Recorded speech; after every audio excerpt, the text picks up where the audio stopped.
welcome to the watercolors. And now I'm showing you how to paint a lovely rose bush. And so I'm going to use is maybe a nice fuchsia-y color with a nice touch of purple. And might not get that exact same color, but I just mixed it with a random brush. Then we want to get maybe a medium brush with maybe like a traveling set thing brush, but like that, measure that onto a paintbrush like this. And then what we're gonna use now is that color, okay? And we're gonna make a small one in the middle, where we make a small 6, and then darker and darker as well. I mean lighter and lighter as we go. Okay? Might have to do a couple layers on the 6. That's okay. Getting lighter and lighter as it goes farther and farther. Might get a little big and out of control. That's fine. Just stop there then. Then in the corner we might do a smaller one, which I'll use with this brush. I know it's not a normal brush, but we'll use a different color. That's darker. And then we'll just do the 6 again. And then you know how I did it last time, getting lighter and lighter, and just it will run out as we go. So you don't even have to dip it in more water as we go. So maybe if it's getting a little too dark, then get some dark more, rinse it off a little, and dry it off. And then dip it in water to start it going again. You might just do some water. That's what we're looking for. And get like a lighter color. Drop it into the lines you made with water.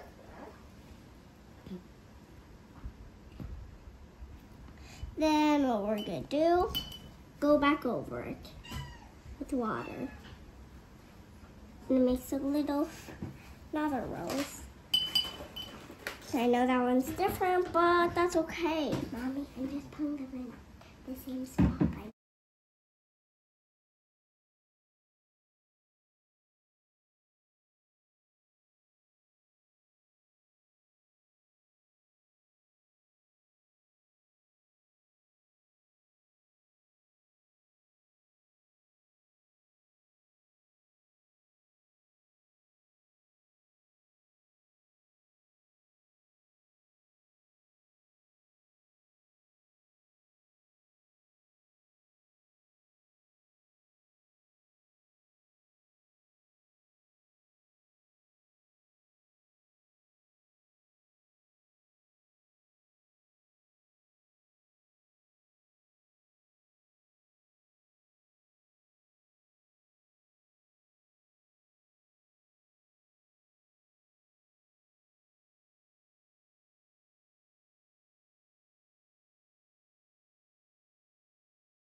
Color.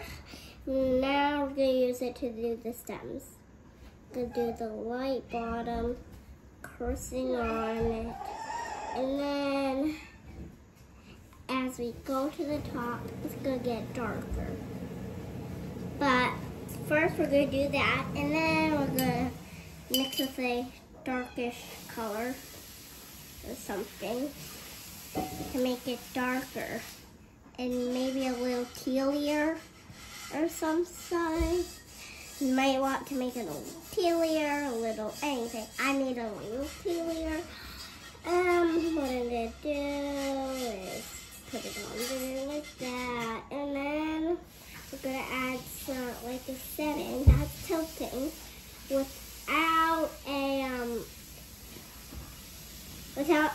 house in the middle. Oh, but the stem a little crooked with a down drop. Might be like a crooked line up and then a straight line. Might be a crooked line down and then just like a tilt and then a plop maybe. But depends on the space you do it for. And then we're going to use one connecting to the petals, going around the petals, connecting to the center. Oops, that one's not connecting to anything. Maybe we should connect to this. And what? This is basically all we're going to do today. But if you want some more fine details, there is a separate video that you can skip or watch on the next chapter of this one. But maybe let's see that in a couple seconds, because this time there is totally no waiting, and maybe you should just do maybe you should just skip the scenery part, or maybe not. Goodbye for the scenery. We want to add some ground for the rose bush. Now what we're gonna do, add some roots to go into the ground. So we're going to do like the ground right here. If you want to do some roots, I'm not. Hey, you can do roots if you want. Don't be upset if you can't. Try to go around the roses instead of over them. Okay, if you get a little in like that, it's okay. Just okay. It's just okay. Just the way watercolor is. You can leave it as it is. And it won't bother a little bit. It might bother a little bit. It's okay though. So maybe if you just want it to be, you can just put it in between the petals if you want. Like so, gonna do the dirt like a orangey cinnamon color. Well, more cinnamon colory. But any things that you didn't need to do. Apparently he's working in Taunton every day. Yeah. What you could do is measure it to where you want it to be. And it'll go down like that. Do more and maybe get later. Maybe get lighter, like a goldish color. Like a goldish color when it looks on the paper. Looks more like can't really describe it. I describe it as glow. So maybe could get some orange in with some dark yellow. It's more, so that will be that color. So why don't we just scooch over? And well, not scooch over the video, but scooch over to the watercoloring again, and that'll be finally back to more watercolor. And we're gonna do the ground. Maybe if you want to go quieter, you can turn the voice down, or I can just stop talking. But I'll just take it. Well, not from watercoloring, just explaining, because we can do the ground now.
If you think that shade in some other places would be good, then just do the shade in other places. Skip anything that you don't want to see and that you've already thought of before you did it, and that's all for today. So maybe we should start with the more elegant details, but now I think that's perfect. And so I think that joining you was a good idea today. Bye.